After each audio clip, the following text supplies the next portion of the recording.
Think about a moment, just one encounter, that can completely change everything for someone. It happens. A single meeting can shift the entire course of a life. Exactly. And today, we're diving deep into one such incredibly powerful, transformative period. We're looking at the very beginning, right? The initial relationship between Narendra Nath, Who, of course, the world would later know as Swami Vivekananda. right, and the quite enigmatic Sri Ramakrishna. Our focus is really on unpacking that early connection, using excerpts from a detailed biography to see what made it so intense, so pivotal. And, understanding Narendra before this meeting is key. He was born in Calcutta, 1863. Into a pretty cultured, aristocratic family. Very much so. His father, Viswanath Dutt, was a successful attorney. Known for being charitable, musical. And really broad-minded religiously, apparently. He read the Bible, but also the Persian poet Hafiz. Quite unusual for the time. Definitely. And his mother, Bhubaneswari Dasi. She seems to have been the practical, deeply faithful counterpoint.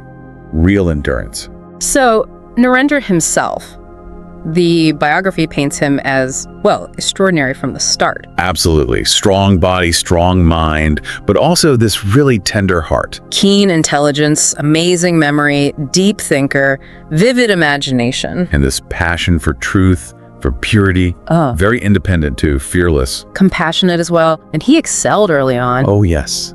History, philosophy, athletics, music. His father encouraged it all. It's more than just being bright, isn't it? It's this unique blend of intellect and spiritual depth, already there as a youth. It really is.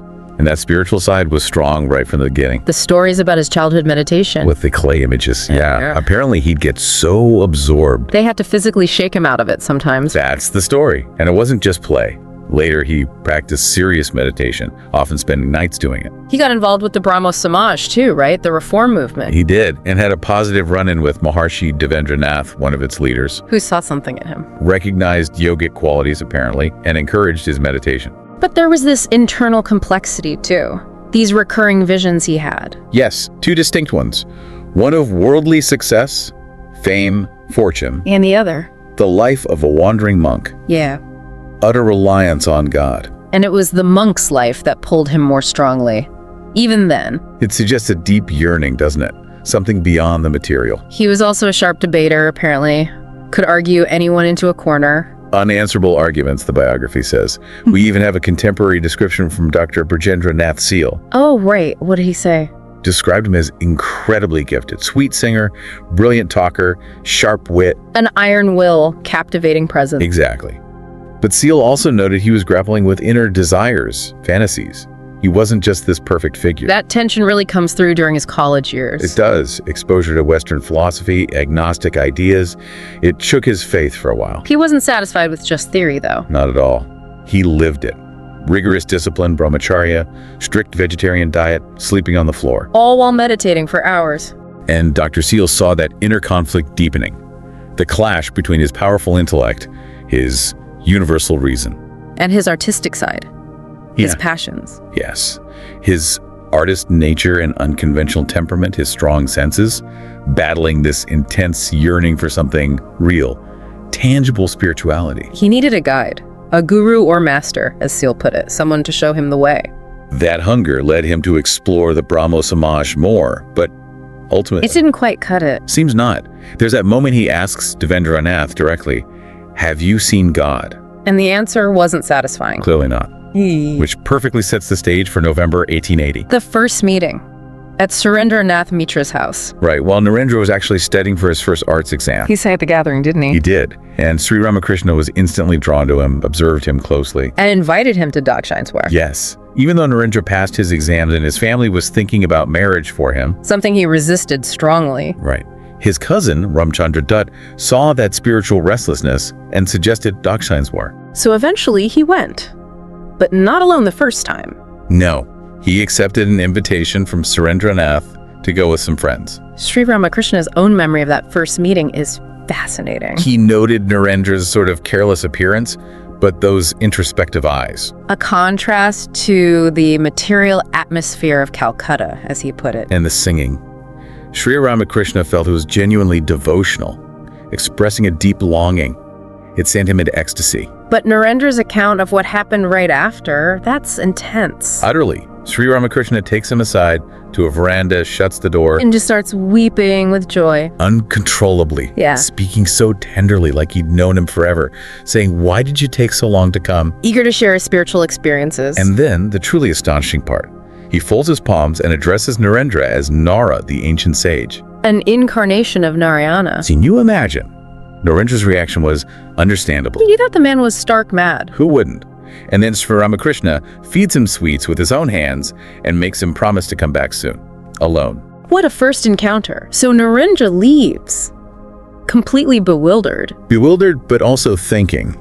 He saw the consistency, the talks, the ecstasy, the renunciation, the claim God can be realized. But he couldn't square it with the bizarre behavior towards him. Right, so he lands on monomaniac, maybe, but also holy, profound renunciation. Very conflicting thoughts. Definitely. So about a month passes, and Narendra goes back, alone this time. As requested. And the reception. Very affectionate welcome. But then suddenly Sri Ramakrishna seems overcome with emotion. And places his right foot on Narendra's body. Exactly. And for Narendra, bam, everything dissolved. The room, the universe, just gone. Into a void. That's how he described it. Total dissolution. He felt his own identity was about to merge, disappear, terrifying. Fear of death, he cried out. Cried out for his parents, and Sri Ramakrishna just laughed. Laughed and said what? All right, let it rest now. Everything will come in time.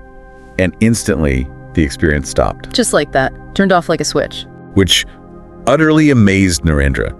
How could this happen? How could it be controlled? He wondered about mesmerism, hypnotism. But his pride, his strong mind, he couldn't easily accept that. He was grappling. Could someone with this power be a lunatic? Or something else entirely? An incarnation? His rational mind was reeling. But he was determined. He had to understand this man. And after that, Sri Ramakrishna's attitude changed again. Yes, became very kind, very cordial, like an old friend. Narendra left, promising to return soon. Third visit. He's determined not to be influenced this time. Steals himself. Sri Ramakrishna takes him to Jadunath Malik's garden house nearby. And later in the parlor. The master goes into a trance, touches Narendra again. And Narendra loses outward consciousness. Again. Right. He didn't remember anything afterwards. But Sri Ramakrishna later shared what happened during that state. He said he asked Narendra questions. While Narendra was unconscious, yes. About his origins, his mission, his lifespan. And the answers confirmed Sri Ramakrishna's own insights. That Narendra was a perfected sage, a master meditator who could leave his body consciously when his work was done. Kept the details secret, though. This ties into that earlier vision Sri Ramakrishna had, doesn't it? Exactly. The one where his mind soared beyond the universe. Saw the 7 sages in Samadhi. And then the divine child emerged from the light, clasped one sage's neck, asked him to come down to earth. And Sri Ramakrishna recognized that sage as Narendra. Precisely. That vision was foundational for his understanding of Narendra.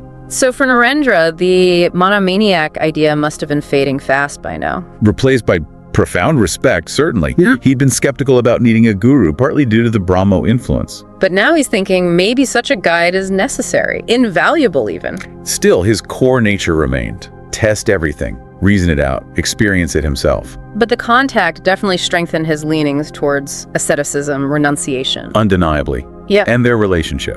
It was just unique. Sri Ramakrishna's infinite love, his patience, even when Narendra was doubting Hindu gods or scriptures. He admired Narendra's purity, his strength of mind, but he was also concerned. That all that energy could be misused. If not channeled spiritually, yes. Yeah. He wanted Narendra to be a force for spiritual renewal, not just start another sect.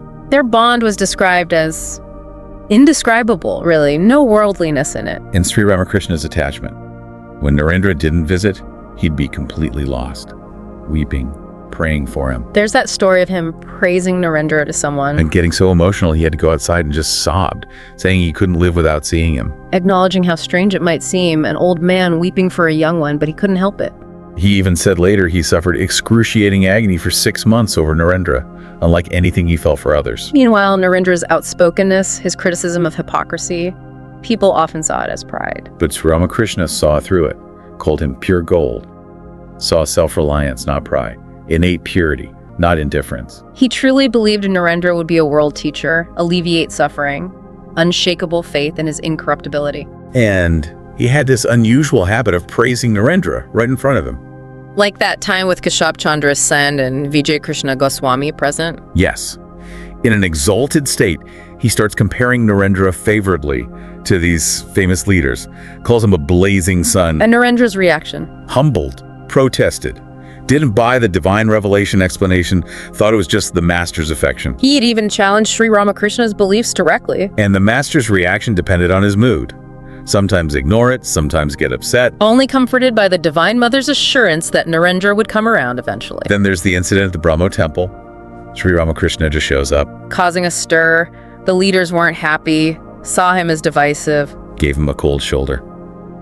But he goes to the pulpit anyway and enters samadhi. Chaos ensues. Service disrupted. Narendra must have been mortified. Deeply.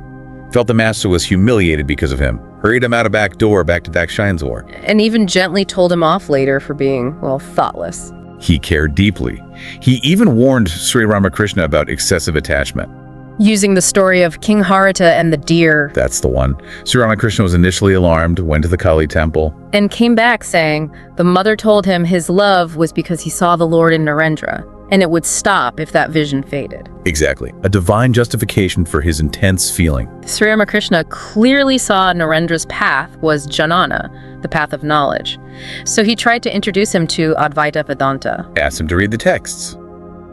But Narendra, still rooted in the Brahmo Samaj, Found it blasphemous, like atheism, the idea of oneness. utterly rejected it, ridiculed it. Sri Ramakrishna was just amused. Told him to pray to the God of truth, believe what was revealed to him. He understood Narendra needed reason. Right. So Sri Ramakrishna tries explaining the identity of the soul with Brahman. No dice. Narendra wasn't convinced. And then goes off to mock the idea with Pratap Hazra. He does. And that's when Sri Ramakrishna steps in. Comes out looking childlike, asks what they're talking about. Then touches Narendra and goes into samadhi. And for Narendra, another overwhelming experience. Total, sudden realization. Nothing exists but God. Everything is Brahman, his own self included. Not just an idea, but a direct perception. Lasted all day. Left him almost catatonic. Couldn't eat properly, limbs felt numb. His mother was alarmed. And afterwards, the world seemed like a dream. He was testing things. Trying to see if objects were real. Eventually, he came back to normal consciousness, but fundamentally changed. He had a glimpse, a direct taste of the Advaita state. And that led him to finally accept the philosophy he'd scorned. Experience trumped reason. It shows how much freedom Narendra had, though, arguing even about image worship. And Sri Ramakrishna's playful response, predicting he'd not only accept the mother, but weep in her name. While telling others Narendra lacked faith in forms, but was pure, needed proof. Sri Ramakrishna definitely tested his disciples, Narendra included. Remember the indifference test. Oh, right. After being so affectionate, he suddenly turns completely cold. For over a month, Narendra keeps visiting. Master ignores him, won't even ask how he is. But secretly, he was checking up on him. Sending others to Calcutta to make sure Narendra was okay. Classic Sri Ramakrishna. And the explanation afterwards. He was testing his motive. Would Narendra keep coming without the affection? Was the seeking genuine? And he praised Narendra's perseverance. Said anyone else would have left. Then there was the offer of supernatural powers, siddhis. Saying the mother indicated Narendra had work to do. Narendra's response was so telling. He asked, will they help me realize God? Sri Ramakrishna said no, not directly, but maybe useful later for his work. And Narendra refused, flat out. Said his goal was God realization, powers could be a distraction, lead to misuse. Sri Ramakrishna was apparently very pleased with that answer, even if his exact motive for offering was unclear. It shows Narendra's focus. So these were intense, but also happy days, learning from the master. Whose teaching method was subtle, tailored, sometimes letting them think they'd won an argument to build self-reliance. Believing in everyone's infinite potential, guiding gently. And encouraging scrutiny. Test me as the money changers test their coins. Which Narendra did, hiding the rupee under the bed. To test his renunciation of money.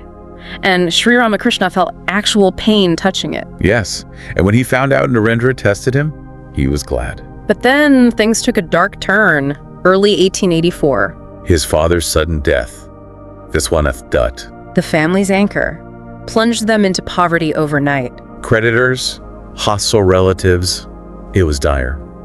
and the burden fell on Narendra. Supporting 6 or 7 people, he was desperate for work. His own account of that time is just heartbreaking. Wandering barefoot, hungry, searching fruitlessly for a job. His illusions about the world shattered, felt like the handiwork of the devil. That moment at the Ochterlony Monument, hearing a song about God's grace felt like mockery. Pretending to have dinner invitations so his mother wouldn't know he was starving, singing for rich friends while hiding his pain. Though one friend did help anonymously. He faced temptations too. Dishonest ways to make money, improper offers from women. Rejected them all. But his faith must have been stretched to breaking point. Absolutely. His mother questioning God, him wrestling internally. Does God exist? Why no answer?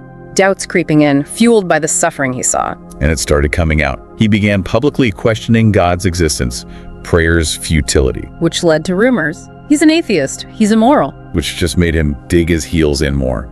Felt isolated. How did the devotees react? The ones in Calcutta heard the rumors, judged him. Some confronted him. Quoting Western philosophers at him. Yes, he debated back fiercely. They concluded he was lost. He initially didn't care what they thought. But Sri Ramakrishna's reaction was different. Surprisingly cold when told, but then furiously defended Narendra. Said the mother assured him the rumors were false. Crucially, though, despite the outward atheism, those past experiences, especially with Sri Ramakrishna, they kept a spark alive. Belief wasn't totally extinguished, but the struggle was intense.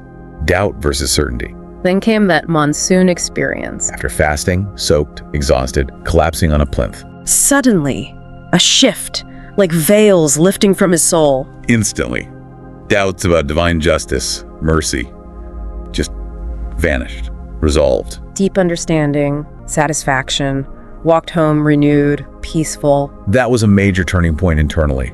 He became detached from worldly opinion. As secretly decided to renounce the world. Like his grandfather, planned to leave the day Sri Ramakrishna was visiting Calcutta. Wanted the Guru's blessing first. But the master insisted Narendra come back to Dakshineswar with him for the night. No excuses. Silent carriage ride. Master goes into trance on arrival. And in the room later, that touching moment. Sri Ramakrishna touches him, sings that song, revealing he knew Narendra's plan. Tears in his eyes. The others were amazed. Sri Ramakrishna just said, oh, it was something between him and me. And pleaded with him privately that night. To stay. For his sake. As long as he lived, more tears. So Narendra went home the next day, but the family burden remained. Resumed the job search, found temporary work, but not enough. Then he got an idea, a desperate one. Asked Sri Ramakrishna to pray for the family's finances. Yes. Believed the master's prayer would work. Rushed to Dakshineswar. But Sri Ramakrishna refused to ask himself. Said his discipline didn't allow it, but told Narendra, you asked the Divine Mother directly. Said Narendra's suffering was because he neglected her. Told him to go to the Kali temple that Tuesday night. Ask for any boon. So Narendra goes. And the experience in the temple, profound. Felt divinely intoxicated, saw the mother as living, conscious. The source of love, beauty, overcome, he prostrates again and again. Impraisable. Discrimination, renunciation, knowledge, devotion, her uninterrupted vision, not money. Forgets completely about the original reason he went. Feels this deep peace. Returns to Sri Ramakrishna, who immediately asks, did you pray for the worldly needs? Narendra, startled, admits he forgot. Master tells him, go back, ask again. Second time, same thing. Forgets the money, prays for devotion. Third time too. Exactly. Just couldn't bring himself to ask for material things. Felt ashamed. Realized later it must have been the master's influence. So finally, he begs Sri Ramakrishna directly, please bless my family, free them from poverty. And this time, Sri Ramakrishna concedes, but simply says, all right, they will never be in want of plain food and clothing.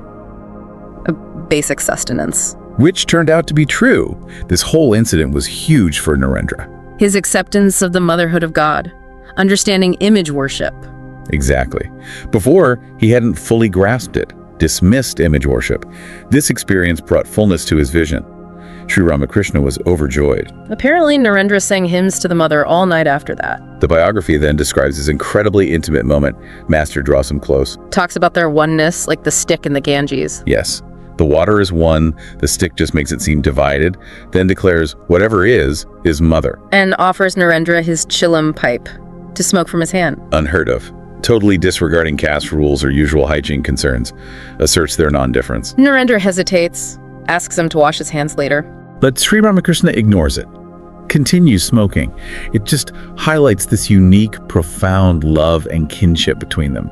Exceptional. And the introspection ends with Narendra reflecting later. That it was Sri Ramakrishna's unwavering belief, his unconditional love, that formed the real bond, unlike the conditional love of the world. So, wrapping up this first deep dive into their connection, what a period. Truly remarkable. Intense spiritual experiences, intellectual battles, unwavering faith in the Master, profound love, all amidst Narendra's own struggles. Really transformative encounters shaping everything that followed. And the takeaways for you listening. Think about the power of a genuine spiritual connection. And the importance of questioning, testing your beliefs. It wasn't blind faith for Narendra. Not at all. And the role of a guide, a guru, how crucial that can be. It's this interplay, isn't it? Intellect and direct experience. Skepticism evolving into profound faith shaped by Sri Ramakrishna. Beautifully put. His journey is fascinating in that regard. So here's something to maybe chew on. What really constitutes true spiritual guidance? Good question. And what happens when you encounter someone or something that just shatters your reality, pushes you way beyond your comfort zone? How can those intense, maybe even difficult relationships shape not just one person, but potentially spiritual history itself? Definitely food for thought. Yeah. And if this has piqued your interest, please do explore more. Read about Sri Ramakrishna, read about Swami Vivekananda. Their lives, their teachings, this extraordinary relationship, there's so much more depth there. It really had a lasting impact. I hope you like this chapter. We need volunteers and sponsors to create content with even better quality and with more variety. If you wish to join this initiative as a volunteer or sponsor, please click the links given in description below. To help us reach more viewers, please like, comment, share, and subscribe to Biography Central. Thank you for your time. It means a lot. Namaste.